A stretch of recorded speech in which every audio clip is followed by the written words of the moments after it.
Viggo, welcome back to Ireland, I think. I think you've been here before, I believe. Several times, yeah. It's great to have you here.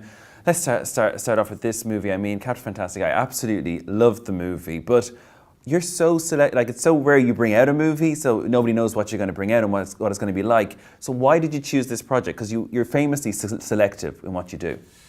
Well, I have other interests and family, and I can't do as many movies as I might like.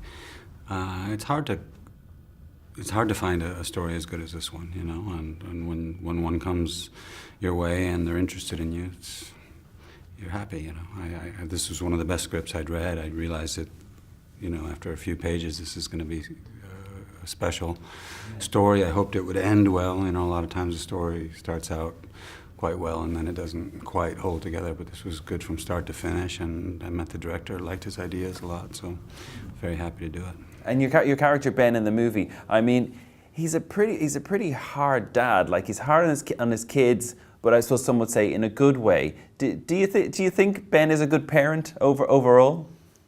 I think there's times where you ask yourself if he's the best father in the world, and other times if not the worst, a pretty bad one, or certainly puts his children at risk and also deprives them. I mean, psychologically, it may be commendable to live in splendid isolation and shield your kids from so-called civilized society and technology, and make them self-sufficient to be able to live in the wilderness and to speak many languages and all the things they learn, all the reading they do, and all the physical pursuits. But if they don't have interaction with other kids, as you see in the story, with people outside of the forest, then they're going to be missing out. They're going to be awkward socially, and psychologically that's not a good thing in the end. You have to find some kind of balance, and I think the movie in the end is about that. Ends up being about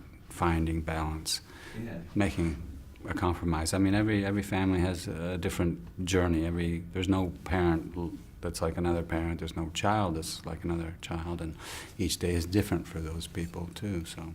But he's so honest. I mean, I think I do like that. Do you don't think he's too honest though? Well, it's a matter of tone, and I suppose the choice of words, perhaps. I mean, thinking particularly about scenes where he speaks to the 7-year-old or the 8-year-old about sex and death in a very matter-of-fact way. Yeah. And maybe I think being completely honest is good, because kids are smart and they'll know if you're lying, and later on they won't forget that you lied to them.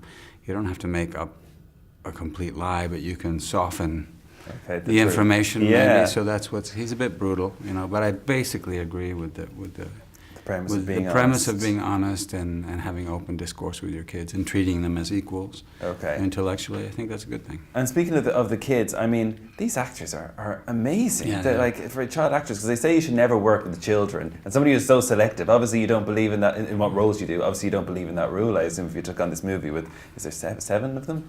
There's six of them.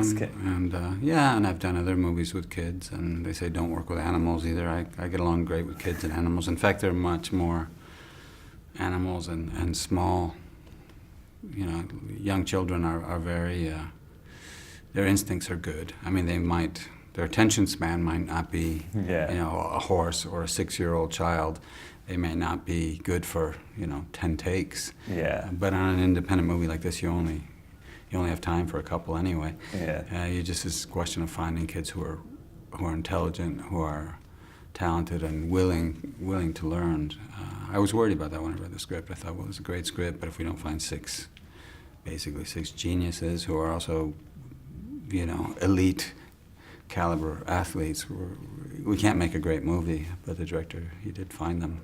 That's the thing, because obviously Ben trains the kids every day. They have a workout regime. But the scene where you're rock climbing, in my head, because I'm really scared of heights. So in my head, I was kind of going, was he really there? Were those kids really there? Yeah, I'm not very good with heights either. I don't know if it's a fear of heights. I think it's actually just a fear of falling. Yeah, probably the same in fairness. Yeah, it's the same thing. But I was glad that day was over with quickly.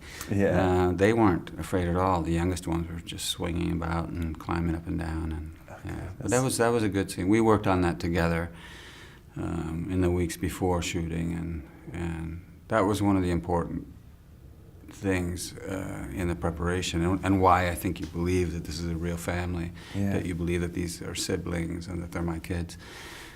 Because we did all that, we worked on music together, we were jamming every day a little bit and doing martial arts and doing rock climbing and, all Did I hear all you got kinds of... stuck with rock climbing? You got stuck, or you were left up there for No, an I hour or wasn't so? left. We were, they were very nice about it. And everybody climbed down for lunch. We had a lunch break, and I just didn't want to come down because I thought then I'll have to come up again. Oh, I just right, want to get it okay. over with, Yeah. It wasn't going to go any faster by me staying up there, but I just was more comfortable just staying up there and having a sandwich set up on a rope. And Well, speaking of being comfortable, there's a scene actually that was quite funny where you come in at the camper van and you're completely starkers, naked, and this couple come along who kind of are a bit shocked by your nudeness.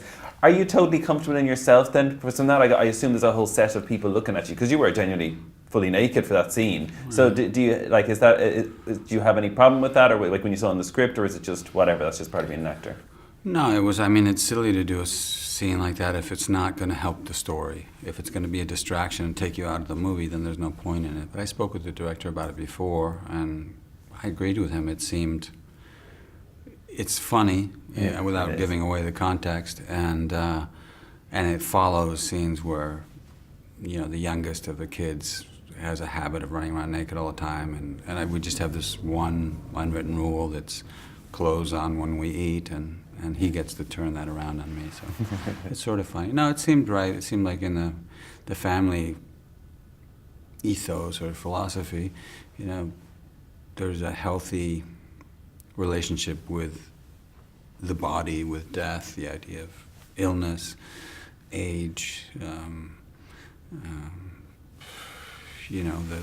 temporal nature of life, and sexuality. We speak, and sometimes it's shocking in the way that we speak about it, and funny, but it seemed part and parcel of what we were about as a family. And Franklin Jetta, I absolutely love, and of course he's in this movie. You've worked with so many legends. What was he like? And do you learn from somebody like that who's such an amazing actor? Always, yeah. Sometimes people behave as you'd expect, but nobody's exactly like the roles they play. So someone who maybe only knows me from movies and thinks, oh, well, he's just like the guy in Captain Fantastic. I'm not.